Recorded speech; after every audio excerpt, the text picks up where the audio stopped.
हे पण संजय कोणाबरोबर होते? हे संजय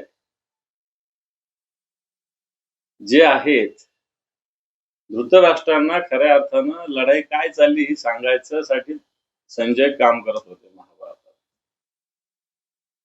पण तो आताचे संजय हे स्वतःच लढाई करत बसतात आणि जे कोणी यांचे धृतराष्ट्र यांना मिसगाईड करतात, अशा प्रकारची स्थिती आहे. आणि म्हणून हे दोन्ही संजय खऱ्या अर्थानं आज राज्यामध्ये राज्याला अपेक्षित नसलेलं, जनतेला अपेक्षित नसलेलं असं कार्य करतात.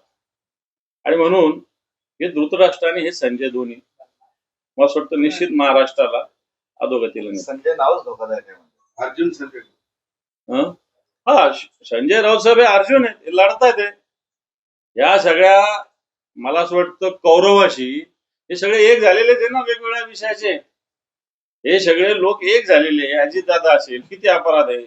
एकनाथ शिंदेची सगळी गँग, किती अपराध आहे. भाजपमध्ये जमा झाले सगळे काँग्रेस राष्ट्रवादी, किती अपराध आहे. हे सगळे लोक एकत्र झाले. हे 105 होते महाभारतात, पण पांडव 5च होते. तसे संजय राऊत साहेब हे पांडवापैकी एक आहे. आणि मला असं वाटतं ही धृतराष्ट्राची जी सेना आहे, दुर्योधनाची सेना, याला संपवते.